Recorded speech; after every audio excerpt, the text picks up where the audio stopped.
Saul Loeb via Getty Images. 210 Donald Trump's veiled threat to use nuclear weapons against North Korea is not only horrifying, but also illegal. It warrants his removal from office. On New Year's Day, North Korean leader Kim Jong-un asserted, "The entire area of the U.S. mainland is within our nuclear strike range.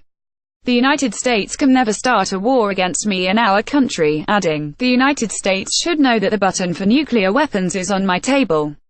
Kim clarified that he would not use those weapons except in response to aggression. Not to be outdone by Kim, Trump tweeted in response, "I too have a nuclear button, but it is a much bigger, more powerful one than his, and my button works."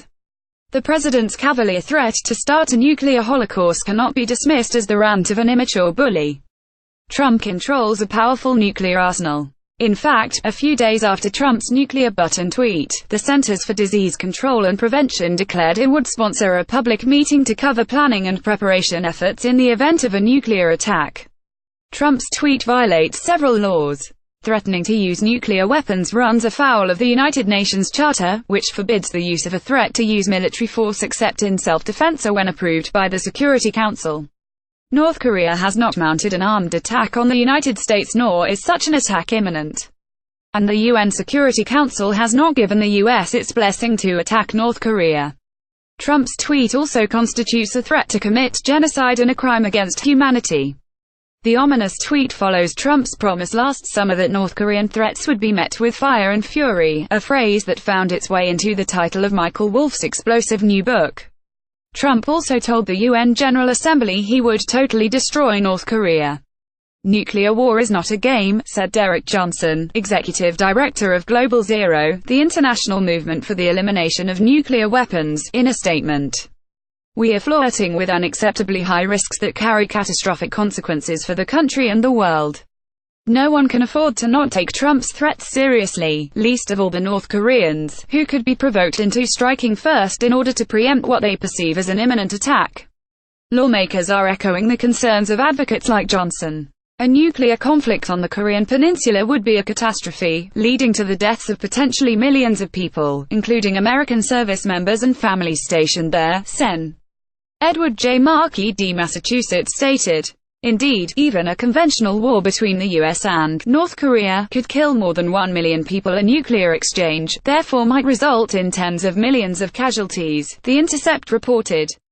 Jeffrey Lewis, an expert in nuclear policy at Middlebury Institute of International Studies, told HuffPost that after a nuclear strike, there would be survivors for days trying to make their way out of the rubble and back home, dying of radiation poisoning. Markey said that Trump's tweet borders on presidential malpractice, adding, "We cannot let this war of words result in an actual war." Elliot A. Cohen, assistant to Secretary of State Condoleezza Rice during the George W. Bush administration, was alarmed by Trump's nuclear button tweet. Cohen tweeted, "Spoken like a petulant 10-year-old, adding, but one with nuclear weapons, for real, at his disposal. How responsible people around him, or supporting him, can dismiss this or laugh it off is beyond me." Some of those surrounding Trump are indeed laughing. Consider the disturbing comments of Michael Flynn Jr., son of Trump's former National Security Advisor Michael T. Flynn, who recently pleaded guilty to lying to the FBI. Flynn Jr. thought Trump's tweet was just awesome. Flynn Jr. tweeted, "This is why Trump was elected. A noble leader not afraid to stand up for his country." Removal under the 25th Amendment. A president can be constitutionally removed from office, either by using the 25th Amendment or impeachment, even without actually committing a crime. The 25th Amendment provides for the vice president to assume the presidency when he and a majority of the president's cabinet declare in writing that the president is unable to discharge the powers and duties of his office.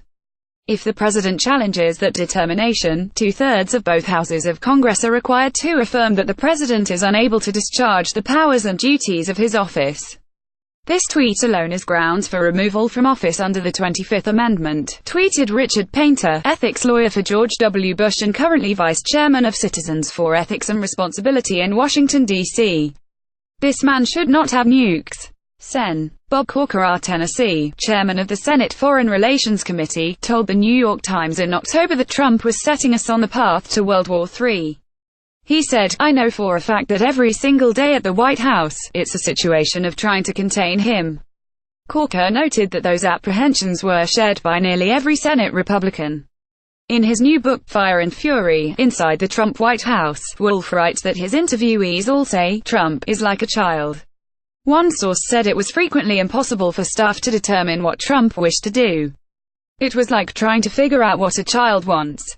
Wolf wrote in The Hollywood Reporter, hoping for the best with their personal futures as well as the country's future depending on it. My indelible impression of talking to them and observing them through much of the first year of his presidency is that they all 100% came to believe he was incapable of functioning in his job. Impeachment of the president. The Constitution provides for impeachment where the president commits high crimes and misdemeanors. This does not require actual law breaking. A president can be impeached for abuse of power or obstruction of justice, which were two of the articles of impeachment charged against Richard Nixon. Impeachment is a political, not illegal, process. As Alexander Hamilton wrote in Federalist No. 65, offenses are impeachable if they proceed from the misconduct of public men, or, in other words, from the abuse or violation of some public trust. Hamilton added, they are of a nature which may with peculiar propriety be denominated political, as they relate chiefly to injuries done immediately to the society itself. As I described in my article, Time to Impeach Trump, his illegal threats against North Korea and his efforts to obstruct justice regarding the Russia investigation constitute grounds for impeachment. But we cannot expect the Republican-controlled Congress will either impeach Trump or affirm a decision to remove him under the 25th Amendment. They are thrilled that Trump spearheaded their tax cuts for the rich and is appointing radical right-wing judges who will eliminate reproductive and LGBTQ rights. By all accounts, Eric Levitz wrote in New York Magazine, most GOP Congress members recognize that Donald Trump maintains only peripheral contact with reality. But, Levitz added, they have nonetheless decided to let him retain unilateral command of the largest nuclear arsenal on planet Earth because it would be politically and personally inconvenient to remove his finger from the button. Rep. Jamie Raskin D. Maryland introduced a bill that would establish a commission to evaluate Trump's fitness for office. It has 57 co-sponsors. Tell your congressmember to sign on as a co-sponsor to H.R. 1987, the Oversight Commission on Presidential Capacity Act.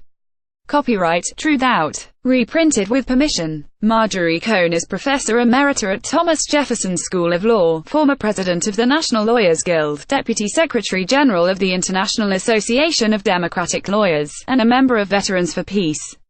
She is co-author with Kathleen Gilbert of Rules of Disengagement, The Politics and Honor of Military Dissent. The second, updated edition of her book, Drones and Targeted Killing, Legal, Moral, and Geopolitical Issues, was published in November. North Korea, The Costs of War. Download.